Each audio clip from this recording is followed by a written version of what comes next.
Podcast starts now. What's up, everyone? You are listening to StraightioLab, bi-coastally, of course. I'm coming at you skinnier than ever due to food poisoning, but I am drinking Gatorade in a mug so that visually it doesn't look like Gatorade. It actually looks tasteful and chic. Well, I was saying you're sort of like an actress with a drug problem doing Johnny Carson, and then her, aunt/manager is coming in and is like, just give her the blue Gatorade. Like she knows that when the blue Gatorade goes into the gullet, it's time to say those talking points. And then she's there, promoting her big MGM movie.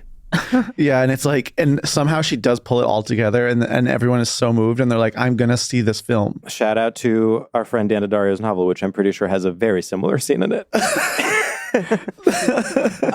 I have had 3 kind of cinematic things happen to me over the last 24 hours. You want to hear about them? Oh, God. Yes, please. Number 1, this morning, fans of the pod might know I am in some ways cheating on Sam by co-hosting a different iHeart podcast that is a pop culture history podcast about the Kennedys. This morning, I did a public radio tour. So here's what that entails. I'm on a Zoom. Every 10 minutes, they bring in a different local radio host to interview us, and then they leave. And it was like, first of all, I had an amazing time. Of course, this is like your fantasy. It was like a window into 80s/90s promotional tours, because it's like, it's someone who is the host of a local radio station in southeastern Texas or something, and his name is like Tony at 9, and then he comes in and he has like a really great radio voice, and he's like, so guys, like, you guys are talking all about the Kennedys. I mean, the Kennedys are just classic Americana. Like, what's your favorite thing you've learned? And then it encourages you to get into it, and you start doing radio voice, and it just was so heaven to me. I was like, this is what my life should be every morning. So that's one. Okay, first of all, I want to respond to that. Yes. And just like, please. This is so interesting because I've always hated on the radio when they're like, you're listening to 101.7, yes, the Nash. And it'll be like, we have everyone from, hi, I'm Dua Lipa. Like, yeah. It's me, blah, blah, blah. Like, I'm always like, how'd you get that celebrity? I'm Miley Cyrus. I've always been like, wait, were they all there? Have they ever all been there? And it's from this is Ariana Grande. Yeah. It's always from that tour. Like, yes, and then also one of them always does like a little more. One of them will be like, what's up, y'all? It's Ariana Grande. Like, one of them will do like a little twist on it. Yeah. Yes. Okay, so that was your first glamorous moment. Second, I don't know about glamorous, but it's like moments that would happen like in a sitcom or something. Second is, on my way here, ran into someone I'm like truly 2 months late on sending a draft to. And like, it's just the terror of running. For everyone listening, there wasn't a hard deadline. I just said I would send something, and then it took me a while. But it's like the terror of, it's very like Sex and the City, Carrie running into her editor. Sure. Like the terror of running into someone at a coffee shop and then having to like not quite address the thing that both of you are thinking of, because this person is like meeting with someone else and she's like, oh, it's my coworker, Angela. And you have to be like, oh, hi, how do you two know each other? And you can't be like, well, actually, I am sort of not sending the thing I meant to be sending. So that's the second thing. And then the third thing, which I'm going to try to anonymize as much as I can. I had an insane conversation last night where a friend revealed to me that someone I've known for years, like someone I've known for like maybe 5 years, is allegedly a pathological liar, and many things I thought were true are not. Oh my God. Why do you have to anonymize this? Well, because I know this person? You don't know this person. This is like in my non-comedy life. It's not someone famous. Like no one write in. It's not, you're not going to guess it. But it's like, that, Grey's Anatomy writer that had that expose written about her, and she like lied about being sick and all this stuff. I watched the documentary. I'm like, oh my God, this happened to me. And you know what else? This is someone, when I first met them, I was suspicious. I was like, something's off about this person. And then because they were like basically nice to me, and because other people I knew were friends with her, I was like, it was my instincts were wrong, but you got to always trust your gut. Trust your gut.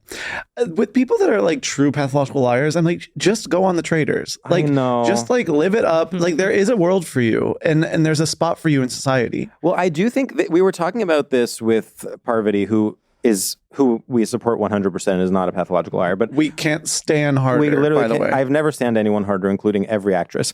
But I think there is just I really have come to believe there's a certain personality type, and they range from good to bad, but it is a type that is meant for reality television, and that is okay. Like, it is good that reality television provides an outlet for a certain kind of person. Yeah. Well, it's someone who's like deeply, deeply charming and deeply like good at games and whatever, but it's not like they don't want to be an actress necessarily. Yeah. Or they do, and they're not, and they don't have what it takes, which is also fine. George, don't say that. I'm not saying that about anyone specific. I'm just saying, like, some of them do want to be actors. Sure. We have to be honest. Sure. Some of them do want to be actors, of course. Well, it's very sitcom that you were having all these Hollywood moments and I was sort of laying in a bed. Well, I was about to say, it's very rude of me to talk about my amazing Brooklyn lifestyle without addressing the fact that you have food poisoning. Yeah. So I've been sort of doing that thing of like laying and rolling over and looking at my phone and like seeing emails and being like not even having the strength to respond. Yeah. And being like, oh God. But now we're out in the studio and I've never felt better in my life. Well, and and I think we should actually bring in our guest. Oh my God, I would absolutely be thrilled to do that. Well, our guest is to die for. Please welcome to the podcast, Atsuko Okatsuka. Hello, beautifuls. Hi, busy. George be busy. Living Hollywood life, not in Hollywood. Not even close. That's right. Well, I try, wherever I go is Hollywood, basically. Hollywood goes wherever I go. Even though I live in Nashville, every day I wake up and I feel like it's Hollywood.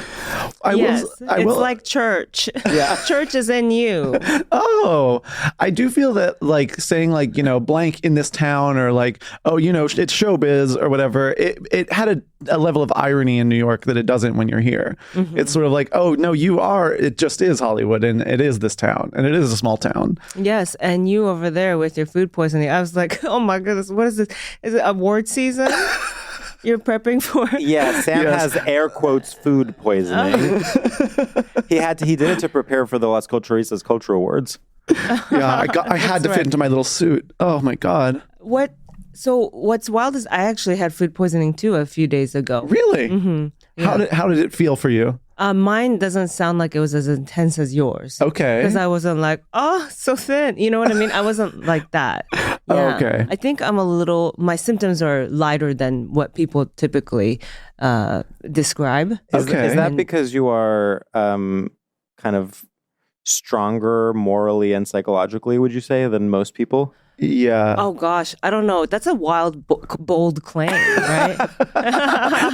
For sure. Most people, I'm just stronger than most humans. Yeah. Sure. I mean, now food poisoning is a mental game. Now I'm like, this is the fact that both of you had it. Like, this is a Hollywood thing. You are both preparing for award season.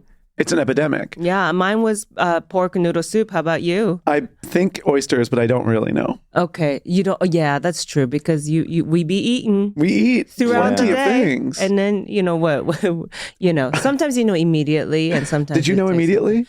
I kind of maybe within that next hour or two, and I live wild. I do things I left this pork noodle soup out overnight, and then I came back to it in the morning. I came back to it in the morning. Yeah. Do you think so? You got the poisoning because it had been out overnight, not because it was on its own bad. I think it's both. Maybe it's got to be a combo. I need to talk about these oysters I had because they weren't. It's not. I'm taking my earrings off. I'm not trying to fight. Well, they look amazing, by the way. For the listeners, they're Ritz crackers. Ooh. But these oysters were a style I had never had in my entire life. I didn't think I needed to read the description because to me, oysters are oysters. There's one style. They came, I'm not kidding, with a scoop of like Italian ice on them. Oh yeah, that happens. What? Yeah, that's very common. Is this Italian cuisine? Italian cuisine? No. This is common? No, just because it's Italian ice doesn't mean it's Italian cuisine. It's just like, it's a little shaved ice on top. I've had it. Okay. Yeah. Well, I have to say it was like a scoop. It was not like a shaving of ice. It was like a scoop of essentially popsicle. And they were like different flavors. Like it wasn't just like citrusy. It was like one was like cotton candy flavored. Okay, that's not okay. And I was like, this is nasty as hell. Wait, one was this is actually like- cotton candy flavored? Literally, it was cotton candy flavored. And was this restaurant sort of like super sophisticated molecular gastronomy and that's why it was cotton candy flavored? Or was it like trying to be populist and high-low? It was trying to be the first one. Really? It was, yeah. It really, and this is complicated. I don't want to like blow up a city's whole deal, but it was in Portland, and I think when you hear that, it makes it make more sense. Yeah.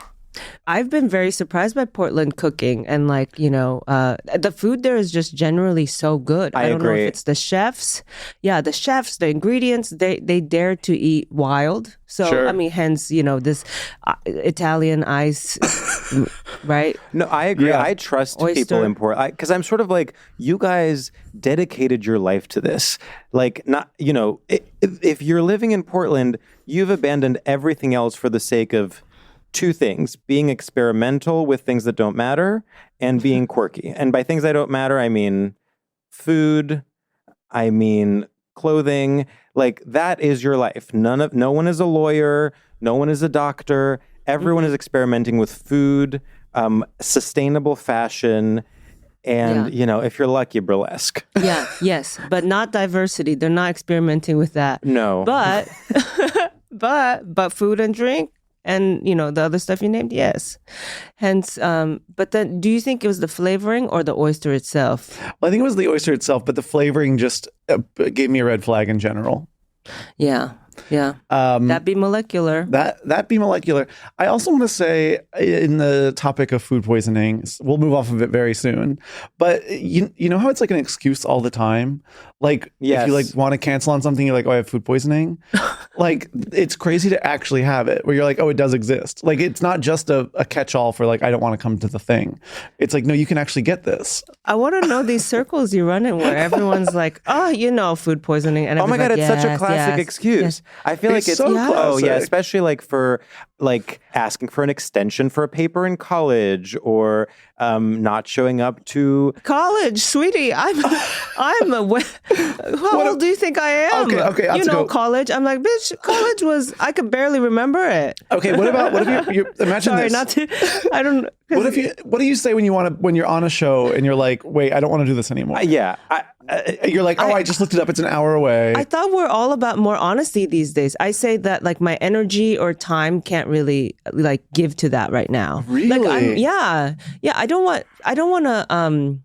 people to think I'm food poisoned all the time. No, because- listen. I agree. I agree with you. I would not at this stage of my life lie about having food poisoning. I think what I would say is like, I would probably say something like, I put it in my calendar wrong. I, double booked. I'm not. Like, you'd say, which I think is a soft lie, but I don't think I would actually go so far as to be like, my grandmother is sick. I think these days people would understand. Literally, you going like, I don't, my energy, or like I overshot. You know what I mean? And right? I actually think the more detail you put into it, the more you're putting it on the other person, the more you're like, oh my God, like my cousin suddenly flew into town and she has a huge problem and I have to go pick her up because she actually is experiencing a really new virus and is in the middle of a park and suddenly just went blind and I have to go there and lead her back. Like, then suddenly it's the other person's job to like ask follow-up questions. Whereas if you ultimately just tell them, I'm tired, they might be mad at you, but they're not going to ask follow-up questions. No, for sure. Sure. Yeah. And you said that long sentence, like you've sent that text before.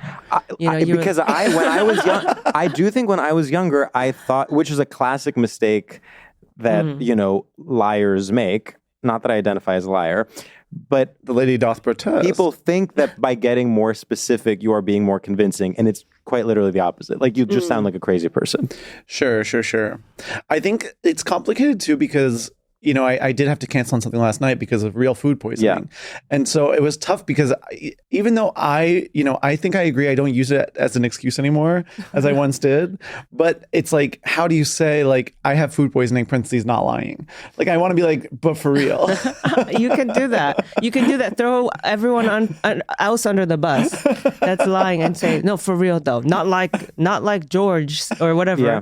Not like George's food poisoning, but for real, for real. Real food poisoning. Yeah, I do want to prove it, but there's no way to. Except for now we have the proof. You've all seen it. You've seen how skinny I am. Yeah. Well, that's what you should do. That's what you should do is send a photo, send like a shirtless pic where you just look emaciated. It's like, look, I'm so skinny. Look at this tiny top I'm wearing. Normally this barely fits. Oh, now I'm drowning in it. Exactly. Should we do our first segment? Yeah, let's do it. I'm ready. What the hell? Why not? Atsuko, our first segment in this podcast, which is called StraightioLab, is Straight Shooters. And in this segment, we test your familiarity with and complicity in straight culture by asking you a series of rapid-fire questions where you have to choose this one thing or this other thing, A or B. And the one rule is you can't ask any follow-up questions about how the game works. And if you do, we will get so mad at you, you would not believe. You think we're being nice. Oh, ha, ha, ha. We're all joking around. Sure. I so much as hear an intonation that could be construed as inquisitive, I am going to literally take a plane from Brooklyn, New York, aka Hollywood when I'm here, and land at LAX, go straight to that studio, and get, frankly, physically violent. I want to see you try. What you just described will take 3 days to happen. Literally. LAX to this studio? Are you kidding? I'll see you in 3 days if I'll we're see lucky, you in a week. with the way Boeing is these days. Yeah. George, I have to say that was a beautiful sentence in general. Oh, thank you. The inquisitive intonation, I was like, whoa, he's going for it today. For sure. No questions. Okay, boom. No questions from me. Okay, perfect. Well, here's the first one. Okay. Build-A-Bear or Bill de Blasio? Build the bear. Taking the train or aching with pain? I love these rhymes. Taking the train or aching with pain? Aching with pain. Okay, username taken or thou hath forsaken? Thou hast forsaken. Liking your crush's story or biking into a trash bin sorry? Liking your crush's story. Hijinks ensue or it stinks like poo? Hijinks ensue. For sure. Seussical the musical or using pharmaceuticals? Whoa. Ooh, yeah. Can I say both? Sure. That's a question, so we are going to deduct points, but you can answer both. Okay, both. Exchanging pleasantries or exclaiming, heavens me? Exchanging pleasantries. Okay, Atsuko. It's raining men. His name is Glenn. I paid in yen. Or your grade is 10. Whoa. Your grade is 10? Wow. George, I have a question, actually. In your grade is 10, did you mean like you received a 10 on the test? Correct. Or you are in grade 10? Okay. I did. So it did occur to me that it can mean both. I feel like my intonation was it clear that the first part was also rhyming? Say it again. It's raining men. His name is Glenn. I paid in yen. Your grade is 10. Yeah. Yes. I thought your intonation was beautiful. Okay, thank you. We knew the rhymes. We knew that wasn't why we were that wasn't the issue. Confused. Yeah, it was more semantic. Yeah. Your grade is 10. To me, I'm like, your grade. I would be telling someone, guess what? Your grade is 10. Whereas if they were in 10th grade, what would the context be where I would be breaking the news to them? You know what I mean? I mean, I hear you loud and clear. It's just that, like, who memory gets loss, maybe. Yeah, I don't know. Like it's a 10th maybe they bump grader, their head. a 10th grader that wakes up and is like, what grade am I in? Yeah. Your grade is 10. Your grade is 10. Well, and also, like, who gets a 10 on the test? Like, I have to be honest, even if you fail, you get like a 60. Oh, see, I was thinking it's like from 0 to 10. Oh, like they got a 10 out of 10. Yeah, like on the runway. Yes, exactly. 10, 10, Oh, 10, 10. 10s across the 10s across the Yeah. board. Yes. Oh my God, that would be crazy if someone got a 10 out of 100. I mean, you are borderline, non-functional. And that's okay. You may need to be told that you're also in grade 10. Okay, that's a really good point, Atsuko. So it's like your grade is 10 out of 100, and then you're like barely aware of your surroundings. And by the way, you're in 10th grade, so you better you better like get it together because college applications are starting next year. Yes, exactly. Yeah. And yes. The person who hears this, they go, oh, I got a 10 on my test and I'm in 10th grade. It's sounding like 10s across the board. That's right. Yes. Yes, exactly. Now this segment is making sense to me. Yeah. Now I get it. So speaking of 10s across the board, Atsuko, we rank our guest's performance on a scale of 0 to 1,000 doves, which is named after the Lady Gaga B-side 1,000 Doves from the album Chromatica, which is not represented at all in the set list for the Mayhem Ball. I don't know if people have been keeping tabs on that. I have been keeping tabs on that, and I found it upsetting. I actually think it's the opposite of Ari Aster making Eddington, in that Gaga is like, you know what? We actually can't be nostalgic for lockdown quite yet. Yeah, she's like, that just happened. Yes, because we have to ignore Chromatica that. Really is, when I think of Chromatica, I think of Gaga and Ariana performing with novelty masks at the like MTV VMAs. And it's like, I'm actually not ready to picture that just quite yet. The thing is, have you gone back and watched that? Sorry to... I have not. Sorry, we need to remember that we have a guest. I'm listening. Well, it's literally, I recommend everyone to go back and rewatch it. Ariana and Gaga VMA's performance, because it feels like when you watch like, you know, a performance from something when like World War II was happening. Totally. Whoa. It's like so weird. Yeah, no, people were still figuring out where they stood, because now there's such stereotypes of like, this archetype is an anti-masker, this archetype is like a liberal who is banging pots and pans, this archetype is like January 6th rioter or whatever. At that time we were still figuring out where we all stood. What you're supposed to look like. Yes. Exactly. Yeah. Okay, so basically we have to rank your performance on a scale of 0 to 1,000 doves. Like, I'm going to come out and say it. You did incredibly well, in my opinion. Yeah, I agree. I think you were very confident in your answers. I like that you did both for one of them. And I honestly think the fact that you did both sort of like raised more questions than answers, which is what it's all about. You know, obviously we are going to cut some points for asking a question, but at the same time, I feel like it's playing with the forum to ask a question, and it's punk rock to do something you're not supposed to. Yeah, and sometimes I think asking a question is a gift because it lets us get mad for 1 second. Yes, exactly. Right. So I'm thinking like 898. Whoa, that's an amazing score. Yeah, that's a really good score. That's a lot of doves. Yeah. That's a lot of doves. Yeah. Folks, that's a lot of doves. That's 100 something. I couldn't do the math fast enough. That wasn't the whole thing. That wasn't the whole doves. It wasn't the whole doves, but it was a lot of doves. I can go home happy about that. What would you do? Huge. What would you do if we actually sent physically 900 or 898 doves to your home? I would.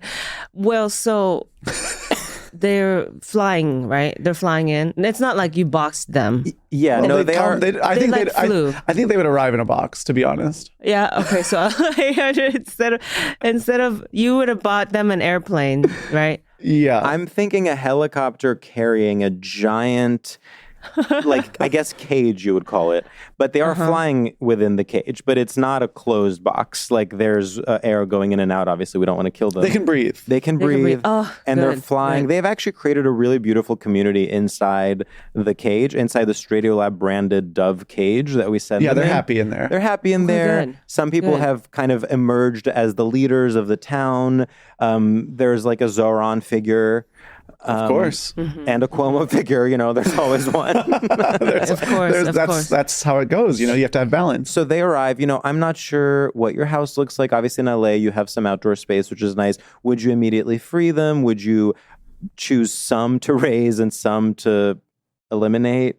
Yeah. Eliminate would be a bold choice. I mean, even if there is like, you know, a Cuomo type or whatever, you know, I would say, well, interesting, you know, I mean, if you think about it, right, 900 doves, that's its own helicopter too.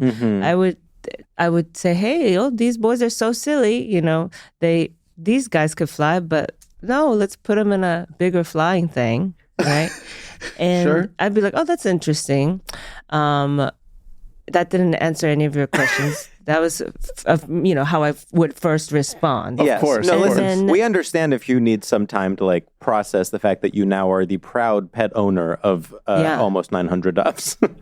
Yeah, I mean, I would try to train some. That's fun. I would, to do male.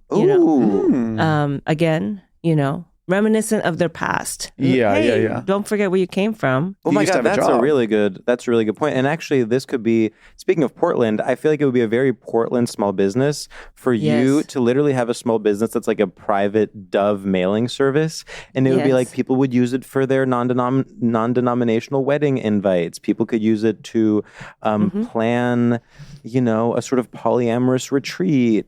They can use it to send invites for a sex-positive queer film festival. Yes, maybe tiny snacks. If it's not too heavy, they could deliver them too. Yes, That would be lovely. Some chickpea chips, perhaps. Yeah, individually wrapped. Individually wrapped wrapped. chickpea puffs. Yes. That sounds amazing. Yes. I forget because doves are pigeons too. So we need to have Pretty this much. conversation. Yeah. Doves are pigeons? Doves, They're just like They're definitely fancy. pigeons. yes, yeah, they're just white, and just like everything in life, when something's white, they go, "Well, this is better." I mean, I do agree with you. It's like, not only is it racist, but it's also like quite simply wrong that being like a dirty-ish all-white bird is more attractive than being a beautiful pigeon that has like little stripes and stuff. Like, Yeah. I do think aesthetically speaking, if you were to tell me, okay, you get an article of clothing, you have a beautiful dress that you're going to wear to the big gala, do you want it to be like more in a pigeon gradient or a dove gradient? I would pick pigeon every time. You would? I mean, because like white parties are so big. You know what I That's mean? true. They are, but it's not exact. But a dove is not fully white. It's like this dirty. It's like dirty white gray. Cream? Don't you think? Yeah. I guess you're. I consider guess dove you're white. Yeah. Okay. So you're saying it's quiet luxury. What? A white A dove. white dove is quiet luxury. A quiet luxury? Which is like a sort of minimalist aesthetic where you're wearing just like a plain beige dress or like jeans and a really expensive white button down or something. That's how usually they paint doves. I haven't looked at a dove in a while. Yeah, the So only I doves don't I've know. seen. I feel like, you really got a specific color going on for them. Yeah. The only doves I Maybe. think of are like magician doves. Like, Yes. And to me, they're like, oh, it's pretty like, I don't know. I would just say white, but pretty white. maybe they're a grayish off color. Maybe it's not as attractive. I think what I'm thinking Yes. of honestly is just that like they are naturally a little dirty because they're outside. And so whenever I've seen a dove, I'm a little bit like, someone needs to clean that. Like this is not the pristine white tone that I was promised. Yes, but I'm with you in that, I'm with you in that, like, yeah, they're overrated. Like, Yes, why they're do overrated. they get a They're better? overrated. Why do they get a better status? Yes, Yes. to the point they have a different name, right? It's, no, I'm not a pigeon. That's them. A different name and a name that's like synonymous with glamour and glitz Yeah, and Christianity. and Christianity. and of course. Christianity. I mean, a dove, I would argue, is closer to a swan than a pigeon in my mind. Like, I'm like, what are fancy birds? Totally. Although, you know what, though? Unlike a swan, which has maintained its chic reputation, I think everything named after a dove is kind of low rent. Like, if you think about Dove chocolate, Dove deodorant, Dove, even just like Dove as a Procter & Gamble company or Unilever or whatever it is, these aren't sophisticated products. We're not talking about like, Sure. this isn't, Louis Vuitton. Well, it's kind of sad because in a way they're like telling us that we're pigeons and we should aspire to be bigger. Totally. Like there is something condescending about it. Yeah. This is how you know that doves are pigeons. Is how they release them during a wedding? Uh-huh. Have a big dumpster dumpster trash right there, and then when you release them, watch them go straight to the trash. Yeah, no, literally, they are just like rats of the sky. There's still this. They'll be like, they'll go back to who they really are. Mm-hmm. They'll be like, oh, you think we're gonna take off into the sky? No, they're gonna go into the pile of trash and be like, actually, we're just cousins of pigeons. Okay, here's something I'm working on. So doves to pigeons, swans to geese. Swans. Are swans just geese, or are they different? Well, because geese come, right? Swans are just white geese. Right? Wait, are they geese or ducks? Whoa, they're geese, the long necks. Yeah, swan and geese have long necks. Ducks have short necks, right? Yeah, I guess that's true. I guess I was recently at a pond that had ducks and swans. So they commingle. They commingle. Okay, so they're like friends, but they're not in the same family. Yeah. Right. But like ducks and mallards are like kind of the same. Whoa, mallards is okay. See, this is when that's straight culture. Literally. Knowing the difference between what we just said and a mallard. I completely agree. Yeah, there's something about like this obsession to catalog everything. Yeah. I mean, I don't know what mallard is. What's a mallard? I actually also don't know what that is. It's like a type of duck, I think. Yeah. But it's wow. I think it's like sort of more regal. Do you come from a bird hunting family? No. Oh. Bird watching? No. Oh. But I've tried to I tried to once have like a joke about like the narcissism of small differences, but for ducks and mallards. Oh. And how people like how like you'd never want to call a mallard a duck because they'd be like, well, I'm a mallard. We're actually extremely different. And everyone else would be like, no, you're not. You're the same. Well, I think the narcissism of small differences is like the overarching theme here. Like all these things, either they are birds that have very similar, eating, migration, and otherwise habits, or they are pond creatures that are also very similar and are just like eating random scraps of toast that children are throwing at them. Yes. Yeah. So it's like what you guys do? Yeah. What? You guys are good at sounding like you're an expert in every subject. Atsuko, we have had, this is literally our entire MO, our entire career. I'm like, when did these two become bird experts? I'm like, I just know about pigeons. And then here we are, I don't know, big old, like, wow. No, I honestly have to say that this conversation has been like so vintage StraightioLab in a way that I really was like, oh, this is nice. We haven't done a deep dive on something so nonsensical. Our favorite thing, honestly, and it really is true that we haven't done it in a while. Our favorite thing is putting things into categories. It's like, and making a theory about the world from those categories. Like, okay, now we're talking about like swans, ducks, geese, and what's the other one? Mallards. Like I'm so ready to spin this into a theory about how those are the 4 kinds of gay people. Am I ready to do that right now? Maybe not. God, not after food poisoning. Not after my big public radio tour, and not after Sam's food poisoning. But just know that the wheels are turning, and in a few months, we're thinking Instagram carousel. Here's the 4 types of gay people. Yes. Yeah, we can go into it, but we'd have to study. We'd have to, me and you, George, would have to at least know what mallards are a little more. I know. Yeah. It's really killing me that I can't picture what it is. Well, it's like a duck. It's essentially like a type of duck, I think. Yeah. But it's like more respected. Which ones are the ones we eat? Oh, that's a good question. Like if you're getting I don't know. If you're getting a Peking duck, what kind of duck is that? I have no idea. I don't think it's your typical, green head one. Mm-hmm. Yeah. I don't think it's that, whatever that is.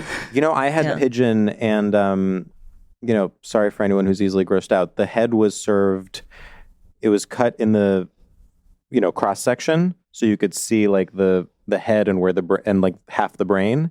And the guy that served it to us goes, the way you eat this, the skeleton is actually so thin that you can just eat it whole and it's just crunchy. And so you take the half of a head and just put it in your mouth and eat it. Was this also molecular gastronomy? This was... Yeah, did it come with a scoop of sherbet? I'm like, let me guess. Portland? Let me get this.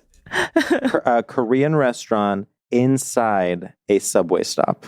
Oh, fun. Like a fine dining Korean restaurant inside a subway stop that you go into this gross subway, then there's an unmarked door, but it's like, if you know, you go in, suddenly you're in, you feel like you're in like a London, like a sophisticated tasting counter.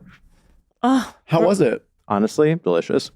Wow. Brooklyn has changed. I don't even know if this was in Manhattan, actually. Yeah. George is going Manhattan girl mode. I'm going Manhattan girl mode. Oh, big time. Speakeasy pigeon restaurants. Speakeasy pigeon restaurants. Speakeasy Korean restaurants that serve pigeon, just fresh off the street, fresh off of Manhattan Street. This is the thing. It's like you hear that, and of course, it's it's not squab, but there's like a more sophisticated word people use, but it's literally pigeon. Squab. Oh, not another bird type. I know. I don't know. And of course you're like, oh my God, a new thing like this. I can't wait to try it. And then you remember, wait a minute, there are pigeons literally on the street. Like, are these pigeons literally coming from above ground, above the F train? Well, this is what I have to say. I've never understood how we have different names for things that, like, when they, like, a chicken is also poultry. I'm like, just call it chicken. Like, we have the name for it. Oh, yes, I know. Well, why have the second name just for when you're eating it? Yeah, like pig and pork. Yeah. Ham. Yeah. Ham. Totally. But don't you think that is to distance yourself from the violence of eating this, beautiful, smart animal? Of course. But fish is fish. What are they? Chopped liver?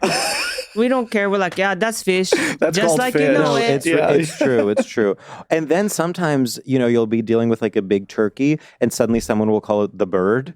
And you're like, I'm sorry, have we gone full circle? Yeah. Now they're like trying to incite more violence. They're like, don't forget we're killing something. Yeah, exactly. Oh, yes. Right. It's true. But again, fish is fish. Fish is just fish. Because vegetarians will eat fish sometimes. And they'll be like, I do that though. I'm like, oh, pescatarian, right? Where they're like, I eat no meat, but fish. And it's like, what? Why? Because they don't blink? Because they don't blink? You're absolutely You don't right. feel like they're real? Yeah. No, you're 100% right. Pescatarians are the most morally weak people on the planet. It's like, commit to something.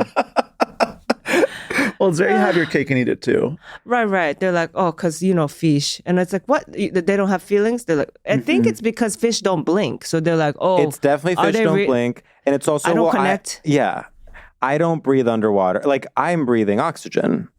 Oh, yeah, they breathe water. They're othered because they breathe water. Pescatarians, it's like how I feel about people with one minimalist tattoo. I'm like, either be tattooed or don't be.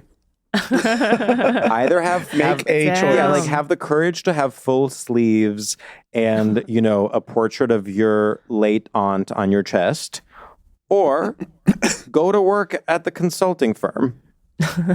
Don't try to have it both ways. Don't have a origami sailboat on your ankle. Done. That's cute. Yeah. That's cute. I was like, oh, that's cute. Oh, that actually sounds kind of I nice. might get that. Well, guess what? I'm going to get that. Literally the reason I mentioned it is because that's the tattoo I wanted when I was in my 20s.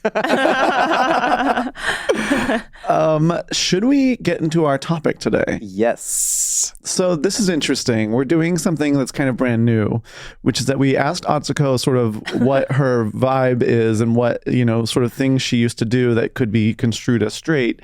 And she brought up cheerleading, which George and I both jumped at and said, that's so genius. We've never talked about cheerleading. We have to talk about cheerleading. And Atsuko said, well, I don't think it's straight. So we have now decided that we need to have an official debate about whether cheerleading is straight or not. We're going to convince Atsuko that it's straight. But before that, Atsuko, I actually would love it if, take the idea of straight or gay off your mind. And I just want you to sort of tell us about your cheerleading past. Like, where was it? What was it like? How did you get into it? Did you enjoy what it? What ages? What type? Do you miss it? Do you feel like you're, quote, a cheerleader at heart and comedy is your plan B? I'm a cheerleader in that's my perspective. Yeah. I'm very yes, and I'm always like, you go, girl, you go get them. I'm very I'm kind of like a Lil Jon to people. Sure. Yeah. You're the Lil Jon of comedy. Yes. People are always saying that.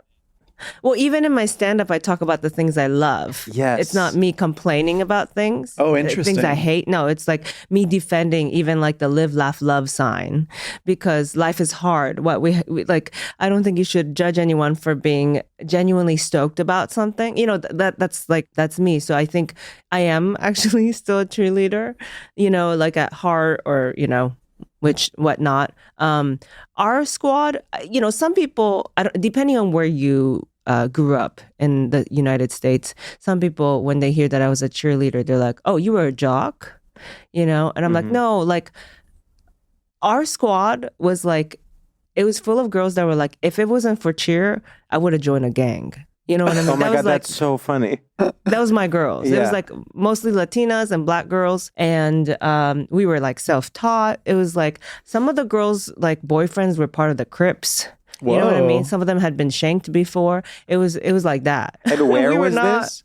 Venice High School in Los Angeles. Okay. Oh. Yes. Yeah. Venice is like, you know, Venice, we were like the Crips, and then Culver City was like our rival. They were the Bloods. And so like even the last day our graduation day, someone got shot on our campus, you know, so it was like that. It wasn't like bring it on. You know what I mean? Okay. So you were building community and like sort of doing cheer. Yeah, but it was also like a harm reduction model. It was like these girls, you guys were at-risk youth, and you are just like Hilary Swank in that one movie taught kids how to journal. You guys you guys were taught how to cheerlead, and that. But there was no Hilary Swank character. I see. So it was community. Did you have It was community based. You taught yourselves. Yes. Yeah. We didn't even have a coach until like our third year, and it was a blonde woman that the school had hired from a gym nearby who was like a weightlifting teacher. She didn't know anything about cheerleading, but they were like, she's blonde, I think that's what you're supposed to do. So she just kind of like chaperoned us if we had to go away to games. And was this did you do any form of like competitive cheerleading, or was it always cheerleading a sports game that boys were playing? Yeah, it was cheerleading a sports game. Yeah. So no, there was no way. We would not be able to even get into the competitions. Like one person could do a no-handed cartwheel. That we were so self-taught. Okay. And that person was me. Oh, good job. Thank you so much. Congratulations. An aerial. Were you cheer captain? No. I helped choreograph a lot of the dances though, because I had taken dance classes since I was a kid, and yeah, I liked choreographing. So yeah. Okay. I did do that. Wow. So, yes. Yeah. So straight or not? Yeah. So we can. I think Sam and I can like attempt to make our argument for why we think it's straight, and then we can have you respond. How does that sound? Yeah. Well, I mean, obviously yours sounds like a very unique experience. It's gonna get dicey because I would love to hear why you guys think it's straight, because sometimes it could get dicey. Sure. I wonder if you're going to bring up gangs, because then it could get into race instead of. I'll let you guys do it. I'll let you guys do it. I have to tell you something. Gangs are the last thing on my mind right now. Gangs are not coming up for us. It is so funny that gangs have already come up, because when I think cheerleading, I don't think gangs.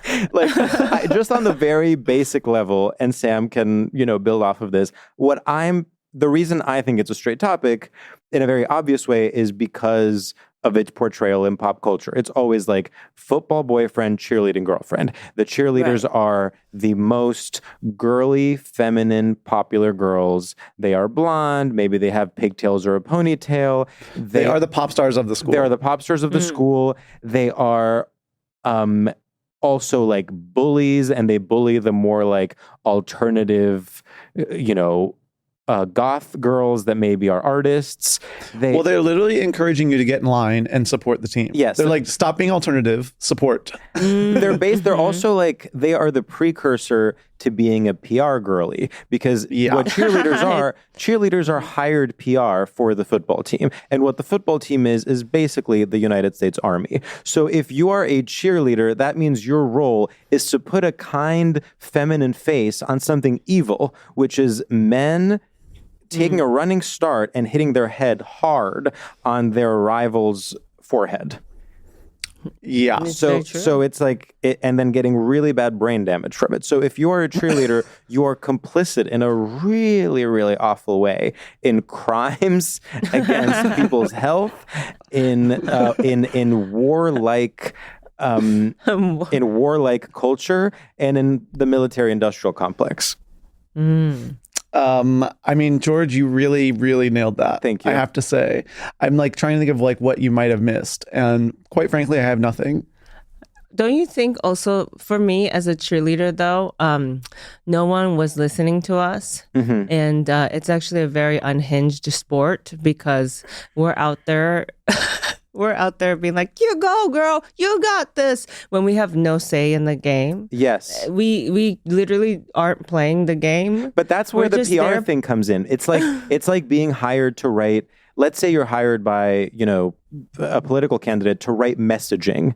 It's like you're not in charge of what the actual policies are. Your job is to sell them. The policies might be, violent, right-wing, whatever, but it's your job to sell them. And that's what you guys are doing. Like, you have no control over whether they win or lose. Yeah, exactly. But nobody's buying us because this is what would happen. Okay. Our team would be losing we're at 0 points. And we still have to be out there being like, we go, girl, we got this. Like, we just look demented. Totally. Sure. And the crowd knows it.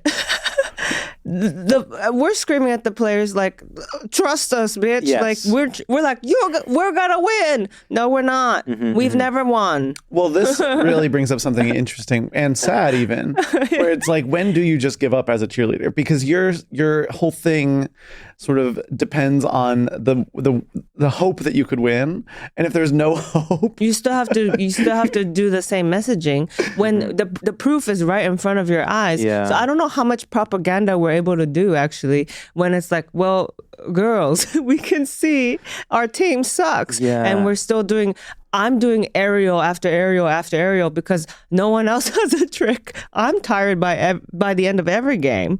I have cornrows in my hair because the black girls on the squad were like, girl, we give you permission. We're going to do it on you. Okay. So I'm out there just trying to make friends as an immigrant. You know what I mean? That's what cheerleading meant to me.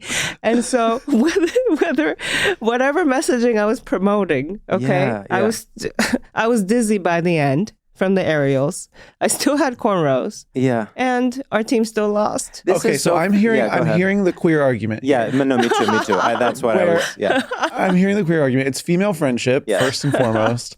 And it is also like hope in the face of so much loss. Exactly. Like, it's kind of like still believing that like we can destroy capitalism. Yes. When it's like everything points to like, no, we can't. Like, we're losing so hard. Where did you hear any of that? I think we all heard it. No, we all heard it. And I think here's what I'm thinking. It's honestly, it's like there's a literal war going on right next to you, and you guys are making little zines with poetry. Like, it's the naivete of thinking that you doing a backflip could in any way help the team do better or worse.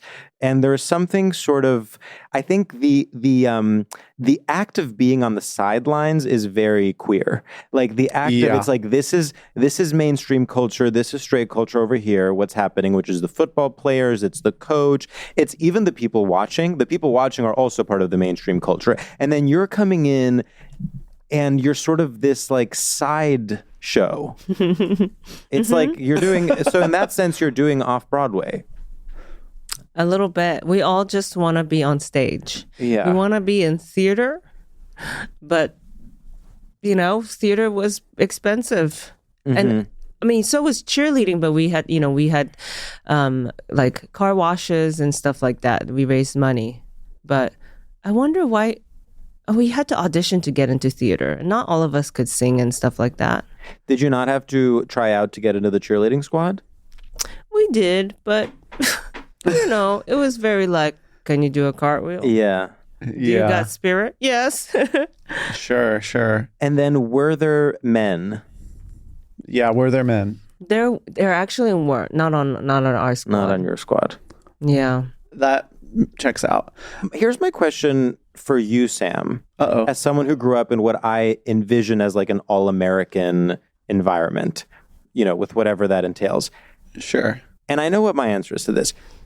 Did the actual reality of the cheerleaders at your school fit in with the pop culture image we have of cheerleaders? Were they, in fact, the popular girls? I think for the school I went to in Michigan, which was a much whiter school, that was the case. Okay. Like, it was a very, like, how the media depicts high school is true. Like, the high school, the cheerleaders are popular, the jocks are popular, and like it trickles down from there. But then when I went to Virginia high school, which was a much more black school, it was like not necessarily the case. Like, it was way more like less clear who was like popular and who was not. Okay, interesting, because I would say the years that I spent, and this was middle school because then, I was in America for high school, but in middle school, I was at like a relatively white high school. It was like sort of suburban Northeast. I would say the popular girls played like field hockey and lacrosse and maybe even soccer. Like, the popular girls also were expected to be athletic in this way. And they were expected to be like athletic / preppy. It was like lacrosse and they had little bows in their hairs. And the cheerleaders, there was something sad about the fact that they weren't the popular girls, but they thought that cheerleading would be an avenue into popularity. Well, interesting. You know what I mean? Like, it wasn't, they weren't, I mean, I think, it was a mixed bag. Maybe some of them were also popular, but it was not in any way like cheerleading equals popular. I would say the most popular girls were doing the like white people sports. Oh, that is really interesting. I feel like we didn't have lacrosse and field hockey in those sports at my school. Yeah, it's very. So I think it's maybe very that's Northeast. why. Yeah, it depends on where the money is being sent to. Totally. Yeah. Right, where they invest, what sport they invest in. So our school also had golf. Yes, like the rich white people sports, like golf and swimming. Those were actually the more popular kids. So they were white too. Interesting. Yeah. So it's like, it's where like the richer, it's just like how the world works. It's like wherever there's money, you know what I mean? Well, and that is the bigger through line is what I've always said is like whoever had the most money in high school was the most popular. 100%. And I also actually am now realizing the money thing. If you have money, or if you even like grow up in an environment where you are feeling competitive and you're feeling like I'm going to get into Harvard and I'm going to do what you're much more likely as a girl to play a sport that will help you along those lines than you are to sign up to be, just holding pom-poms. Yeah. Mm-hmm. Yeah. Like, you are basically a girl boss in training. You're like, lacrosse will lead to my Dartmouth application essay, and then that will lead me to Goldman Sachs. Yes, exactly. Sure. Mm-hmm. And into world domination. Yeah. Now, let me ask you something, Atsuko. What is your relationship with pom-poms? Well, we had them, and do I still own them somewhere? I don't know. They picked up dirt real easily. Yeah. It was hard. Did you feel like when you picked them up, you got excited and were like ready to go? What was I more excited about? I was more excited about doing the dances and the cheers. The pom-poms, pom-poms were fine. We didn't use them that much for some reason. I'm asking because to me that is something that is so, that's what takes it into this almost like self-mocking thing. It's like, if you don't have pom-poms, you're doing dance and you're doing gymnastics, and it's easy to argue like we are doing something that is actually challenging. It is a real sport. You suddenly add pom-poms to it and it's like you're making fun of these people. Like, it's like suddenly you're like a circus act. You're like, don't take me seriously. I'm just kidding. Yeah. I wonder if that's why we didn't use them as much. Because we also were trying to do stunts too, like throwing girls in the air. You were trying to lift? Throwing girls in the air, right? They had to do, You were doing that self-taught? Yes, yeah. That's so dangerous. Yes, but you just, I was always on the bottom. Okay. I could never, but the girls on the top were very light. They were very light. It's almost like they were flying themselves. You know, we just kind of threw and like hoped, and then we would catch them. You actually had to pull them down because they were floating. They were floating. Yeah, they were like, "Oh no, she's so light." They're much like me right now after my food poisoning. Yes. Yeah, they all had food poisoning. Yes. Oh, she's so ready for the Emmys, you know, and we had to bring them back down. I wonder if that's why, because we were like, you know, I think the pom-poms is more decoration, honestly.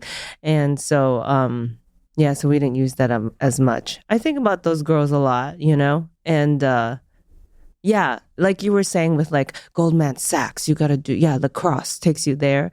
You know, for us, cheerleading was like, it's like we got to save the community center down the street kind of energy. Well, the way that you're describing this cheerleading squad is very movie. It's very like cinema about like the rough and tumble squad that like has to then compete with the rich people and like they lose horribly, but like they win friendship and whatever. Right. There was friendship, and also it was good because, you know, I also was bad at academics, to stay on the squad, you know, which meant a lot to us because it was community, it was friendship, and also discipline, because you had to keep a certain grade, of course, to stay on the squad. So that also forced us to like try not to fail in classes and stuff, which was good. You know what I mean? It was kind of, it's like a gang.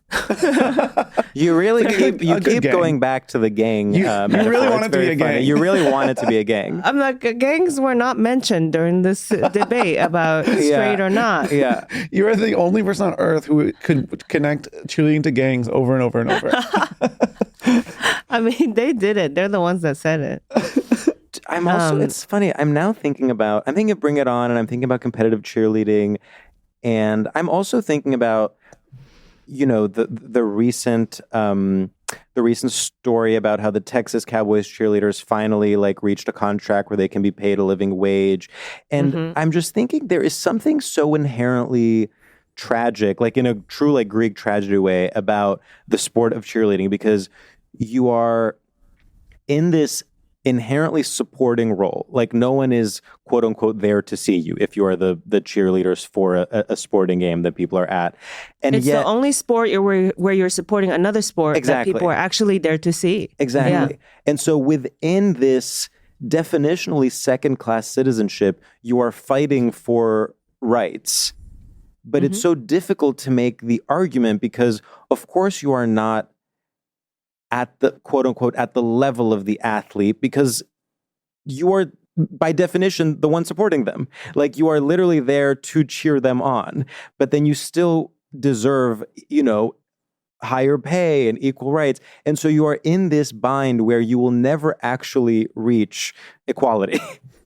And it it truly mirrors like the struggle of women throughout history. Well, there's something about like the way cheerleading was founded, because I do think the place where cheerleading is now, it is a sport. If you're like doing the competitions are insane, and the way that you have to be so good at it is insane. It's wild because you're cheering nobody. You're cheering on nobody. You're like performing what it would be like to cheer someone on. Yes, but exactly. It's just your moms in the crowd because they drove you there. Yeah. And you're still doing full-blown routines. Go, go, go. Generally, go. Who are you pumping up? Just generally everyone feel good. Well, that's wild. Well, it's like, and the whole thing is like flawed from birth. Like they've tried to take this thing and be like, it's, you know, in the 50s, it's like the girls cheering on the boys. And then it's like, okay, over time it's become a genuine sport, but it's still based in the cheering boys. People on. So it's like, you have to like erase the past. We need to like restart cheerleading. Do you know what it reminds me of? Now it's just dance and gymnastics. It reminds me of beauty pageants, because beauty pageants are inherently, you know, just on a literal level, misogynistic. If it is a competition for who's most beautiful, of course that is, you know, a sexist event. But as they have evolved along with the times, it becomes a scholarship. It becomes also an interview portion where you prove that you are smart and worldly and thoughtful. And so then you sort of are in this midway point where you can't win. Like you can't argue that it's good, and you can't argue that it's bad, and you're not getting paid. Yeah. But you still have to be hot. You really And you hot. still have to be hot. Yes, exactly. At the same time. But it's like you have to be hot, but then you also have to be constantly talking about how amazing it is that you are in such a diverse group of people that are all hot. Yes. Yeah, totally. Yeah. Yeah. It's it's just for show. It's a vibe. It's a vibe. And I think that's actually that's the gayest thing about it, I would say. It's like the theater element of it, the costume element of it, the pom-poms, the pageantry of it is very queer. But the fact that it is a barnacle on the side of like the NFL is what makes it straight. Right. Wow, Yes, yeah. barnacle. Yeah. Okay, here's what I'm imagining. Hear me out. Yes. This is okay. So in the same way that you had your like girl friendship, gay guys in high school need an outlet as well, and I think they almost need an anti-cheerleading squad where they can like spread rumors and lies about the opposing team, and potentially like bring the vibe down a lot, and be like maybe have like a school Twitter account or something, and just like spray like rancid lies about the other team. And then they could all connect and have something to bond over. You're saying, Yes. cheerleaders are, as we've said, publicists, but what we need is bloggers. Literally. That's it. Right. Every school needs its own gawker. Yes. Yes. Are there uniforms too, though? Yeah, Uniqlo is going to make the uniforms. Yeah, Uniqlo is going to make the uniforms are going to be really boxy. Oh my God! Let them shine. Let them soar. These bloggers. No, they have from they're experience, not I can allowed. tell you, bloggers are not allowed to shine. They have to remain in their basement and on their keyboards. So the gays are just still like locked indoors, not They're seen by gays, anyone. but they can't be fabulous. They're like Perez Hilton in his cave, Exactly. drawing No sun. drawing cum Okay. on Misha Barton. And the positive is, hey, at least you get to be gay. Exactly. Yeah, at least you have they can other be gay out. friends. At least it's you. At least it's your authentic self, but you can't go outside. Yeah. Yeah, and let me You tell you want to be something. doing dances? Nope. Nope. For many- You can grab the computer, baby. Yeah, for many gays, being on the computer and being mean is being their authentic self, much more than whatever else Sure. the liberal media will have you believe. No, of course, but all of them? What if, and then some of them, some of them want to be on the squad. Well, this is why it gets difficult to... We haven't even mentioned gay guys on the squad. Exactly. Well, of course, that's the craziest part of it all, where it's like the way that the moment a guy is on the squad, his sexuality is called into the question in a huge way. And if he is straight, it's kind of like a straight guy being in theater, where it's like, if he is straight, It's worse. it's like, it's much worse, of course. Because a straight guy But- being in theater, at least you can be like, oh, that's a leading man. That's Marlon Brando. Yeah. There's no equivalent of a straight. There's no like straight cheerleader role model. Wait, can I tell you though? There's 4 former. I know a lot about this because I talked about it a lot in my latest special, actually. But there were 4 U.S. presidents, 4 former U.S. presidents. Former, of course, they're former. 4 U.S. presidents. 4 U.S. presidents Trump, and Trump. who were cheerleaders. Wow. Wait, which ones? So it was Eisenhower, Ronald Reagan, George Bush, and then there was one more. I mean, these are big ones. Big ones. Like Big these are ones I've heard of. Let's say that. Yes. That is Yeah. so surprising to me. Wow. I actually Yeah. do remember. When liberals And Roosevelt. Sorry. Oh, wow. Roosevelt. Oh. FDR or other one. Oh my God. FDR. Yeah, FDR. Yeah. I do know about George W. Bush because that was a classic case of liberals doing the thing where they're accidentally homophobic to criticize a Republican. Like Yeah. people being like, you think this guy can run the country? He's faggy. Oh wow, is that right? It's definitely Yeah. it's such a thing. It's like when people used to like make jokes Trump-Putin about thing. Trump and Putin making out or Oh, something. I know. It's so Like stupid. it's so That's so dumb. It's like take one breath and like think about what you're saying. I know. Well, maybe there's something insidious about a male cheerleader. Yeah. because you can because everyone's like, oh, you're probably gay, where you can like almost like be more evil. Well, you can literally Because people like are assuming you're a cool gay guy. Well, that's why no, it is literally true. That's why straight actors sexually harass. Because they're there, they're on set, no one's suspecting them, suddenly they're sexually harassing. You're supposed to be an actor. You're for crying supposed to be out an loud. actor. Stop it. Wow. What an amazing point. This is, well, Well, so do we now choose? Yeah. What have we decided? I mean, well, okay, how about this? Atsuko, what do you think based on the arguments you've heard today? You guys made really, really, really solid points. Thank you. Where I'm like, maybe it is just straight. Yeah. You know? But I also don't want to take away from the fact that it's got so many elements that, you know, are trying not to be the convention. Yeah. Right? And, you know, maybe some of the community it's built. Also, some of the girls in my squad were totally with each other. Totally. You know what? Well. I'm going to say this is one of those classic instances where it is a straight concept, but queer people made it their own.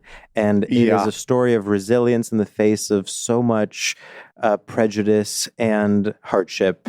And I think it's almost like how gay people made Disney gay. Mm-hmm. Yeah. Yes. Or like Survivor, even. Or Survivor. Yes, and I will ready okay that. All right. We did it. We did it. Well, that's been amazing. We should do our final segment. Let's do our final segment. Atsuko, our final segment is called Shoutouts. And in this segment, we pay homage to the grand straight tradition of the radio shoutout, giving a shout out to anything that we are enjoying, people, places, things, ideas.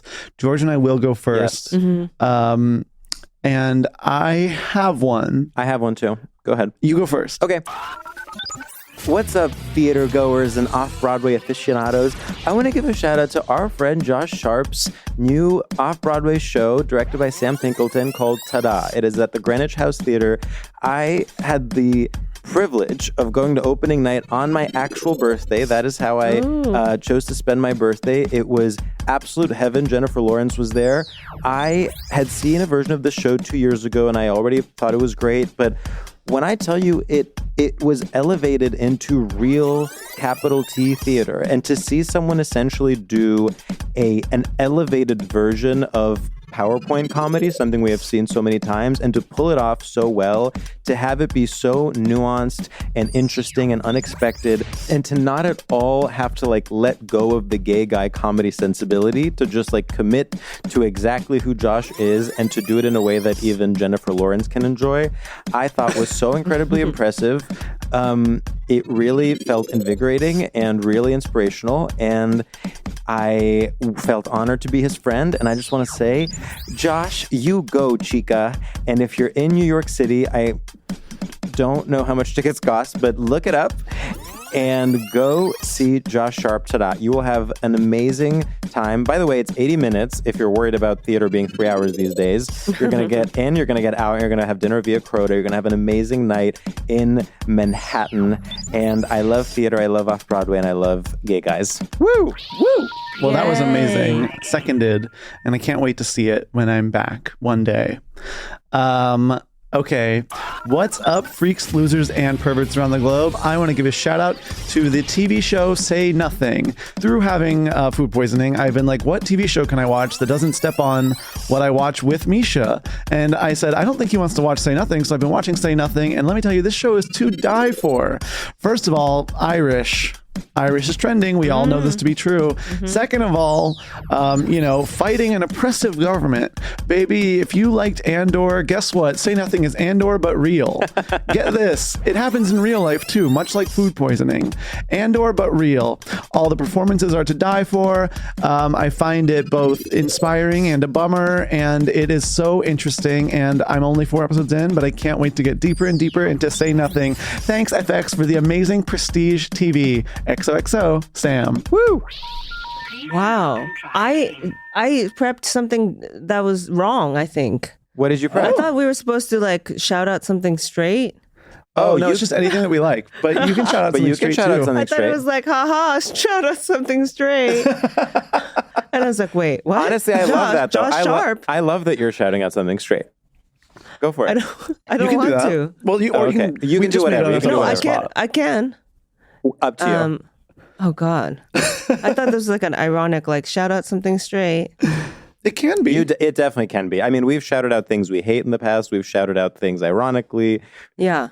Okay, perfect. Am I like the worst guest? Not at all. Do not even say close. Actually, I loved this episode, and I loved debating cheerleading. Okay, here I go. Okay. I mean, I'm not good at this. Hey. Hey, you. Over there. That's who I'm talking to. Yep. Thanks for listening. Woo! As always.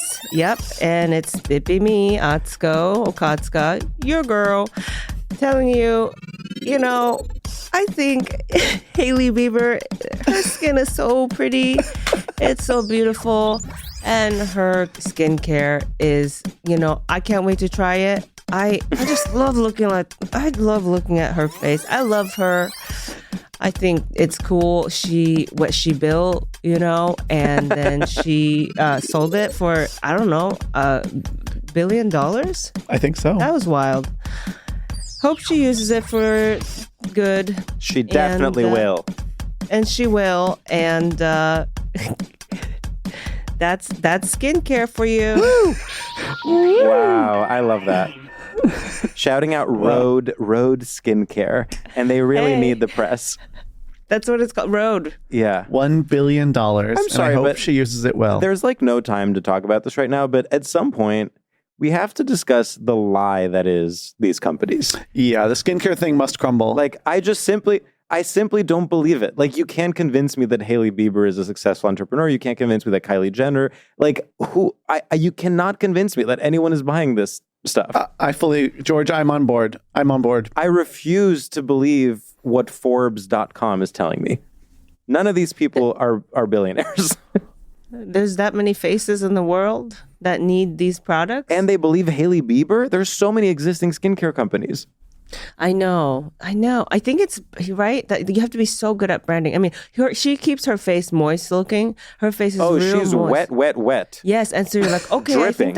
I think that's the key to look, in your 20s, but she is in her 20s. Mm-hmm. And so, but that's how you sell, I guess. But there's drag queens, every pop star has a skincare line and makeup line, so it's hard to choose. So I don't know. I guess that's one thing we spent a lot of money on. I know. As humans is our face. It's tough. I recently did buy a lip mask that Sydney Sweeney recommended, and I'm loving it. Right? See, we all get influenced when it comes to our face. It's the first thing people see about you. That's true. So I don't know. Well, damn. Well, a topic for another time. But I just want to say this has been such a pleasure, Atsuko. And please tell people where they can find your special, where they can find your work, where they can find you. I be at Atsuko Comedy on my socials. And then, my latest special is on Hulu and Disney Plus called Father. Beautiful. Wonderful. Well, thank you so much for doing the pod. Thank you for having me. It was so fun. Bye. Bye. StraightioLab is a production by Will Ferrell's Big Money Players Network and iHeart Podcasts. Created and hosted by George Civeris and Sam Taggart. Executive produced by Will Ferrell, Han Sani, and Olivia Aguilar. Co-produced by Bei Wang. Edited and engineered by Adam Avalos. Artwork by Michael Fales and Matt Grubb. Theme music by Ben Kling.